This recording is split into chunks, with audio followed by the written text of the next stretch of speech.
तो दोस्तों, आज हम बात करेंगे दुनिया के पहले विश्वविद्यालय के बारे में, यानी नालंदा विश्वविद्यालय के बारे में। भारत का एक ऐसा ऐतिहासिक विद्यालय जो दुनिया को ज्ञान देता था, पर एक क्रूर आतंकी की वजह से सब कुछ नष्ट हो गया। दोस्तों, आज का एजुकेशन सिस्टम काफ़ी आधुनिक हो गया है, फिर भी स्टूडेंट के मन में कई आशंकाएं रह जाती हैं, और रहे भी क्यों ना। आखिर ये सब तो पैसा कमाने के लिए ही बैठे हैं ना। और वैसे भी भारत के अमीरों को लगता है कि उच्च शिक्षा फॉरेन में ही अच्छी प्राप्त हो सकती है, पर आज की जनरेशन को पता ही नहीं है कि पूर्व काल में भारत विश्व को शिक्षा दिया करता था। नालंदा विश्वविद्यालय नाम सभी ने सुना है, पर इसका पूर्ण इतिहास शायद ही सभी तक पहुंचा होगा। हम बात करेंगे 5th सेंचुरी की the great university of India Nalanda Mahavira. जी हाँ, नालंदा विश्वविद्यालय का असली नाम नालंदा महावीरा है।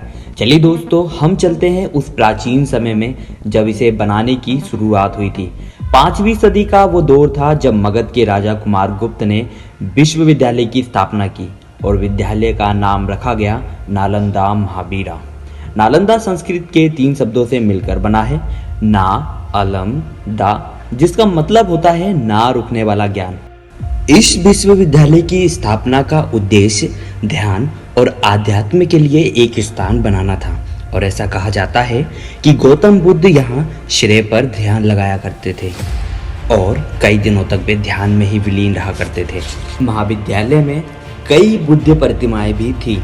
समय बीतता गया और नालंदा विश्वविद्यालय विश्व प्रसिद्ध होता गया।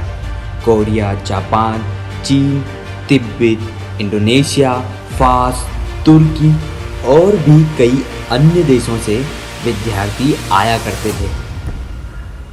विद्यालय का विद्यार्थियों के प्रति लोकप्रिय होने की वजह थी कि विद्यालय विद्यार्थियों को विद्या तो देता ही था, साथ ही साथ भोजन, पानी, कपड़ा और भी कई अन्य सुविधाएं प्रदान किया करता था, जिसमें विद्यार्थियों को आर्थिक किसी प्रकार की कोई समस्या ही नहीं थी। विद्यालय में हर प्रकार की सुविधा उपलब्ध थी, परंतु विद्यालय में प्रवेश पाना काफ़ी कठिन हुआ करता था, जिसमें विशेष 3 प्रकार की प्रमुख परीक्षाएं हुआ करती थी, जिस वजह से हर विद्यार्थी तो यहाँ नहीं पढ़ पाता था, पर हाँ, जो इस विद्यालय में शिक्षा के लायक हुआ करते थे उन्हें खूब सिखाया जाता था। पर अब वक्त आता है पहले झटके का, जब ईस्वी 455 से 467 के शासनकाल के दौरान मिहिर कुल के तहत ह्यून के कारण हुआ था, जिसमें लाइब्रेरी के कुछ हिस्से टूट गए थे और स्कंदगुप्त के उत्तराधिकारियों ने पुस्तकालय की मरम्मत करवाई थी व उसे और अधिक बड़ा कर दिया था। पहले हमले में कोई नुकसान तो नहीं हुआ था। फिर वक्त बीतता गया और 6ठी सदी आती है और यहाँ कन्नौज के राजा हर्षवर्धन आते हैं, जो विद्यालय में बहुनिर्माण करवाते हैं और पूर्ण विद्यालय को 2 मंजिला विद्यालय में परिवर्तित करते हैं। विद्यालय में सुविधा के सामान व कई धन व बहुमूल्य चीजें देते हैं ताकि विद्यार्थी पढ़ सकें। पर अब उसी 6ठी सदी के अंत में गोदास द्वारा विद्यालय को नुकसान पहुंचाया जाता है, परंतु विद्यालय को कोई खास नुकसान नहीं पहुंचता है और बौद्ध राजा हर्षवर्धन द्वारा विद्यालय की मरम्मत करवाई जाती है और विद्यालय को सुचारू रूप में चलाया जाता है। धीरे धीरे विद्यालय में 100 से अधिक विषयों की पढ़ाई होने लगती है, जिसमें मेडिसिन, तर्कशास्त्र, गणित, बौद्ध सिद्धांत, साहित्य, ज्योतिष, मनोविज्ञान, कानून, एस्ट्रोनॉमी, साइंस, वॉरफेयर, इतिहास, गणित, आर्किटेक्चर, लैंग्वेज साइंस, अर्थशास्त्र और भी कई अन्य सब्जेक्ट पर पढ़ाई कराई जाती है। समय बदलता जाता है, लोग बदलते जाते हैं, पर विद्यालय वहीं रहता है और ज्ञान से सभी व्यक्तियों को प्रकाशित करता है। अब 9वीं सदी में बंगाल के राजा देवपाल राणा का आगमन होता है, जिन्हें ये विद्यालय एक नज़र में ही भा गया था और उन्होंने भी अपने योगदान से विद्यालय को 3 मंजिला करवा दिया। विद्यालय की सीमाओं को और फैला दिया और दान में कई गांव दिए। विद्यालय की लाइब्रेरी अब दुनिया की सबसे बड़ी लाइब्रेरी बन चुकी थी, जो कि अब 9 मंजिला हो चुकी थी और यहाँ पर अभी तक 90 लाख से ज़्यादा पुस्तकें और ग्रंथ शामिल हो चुके थे।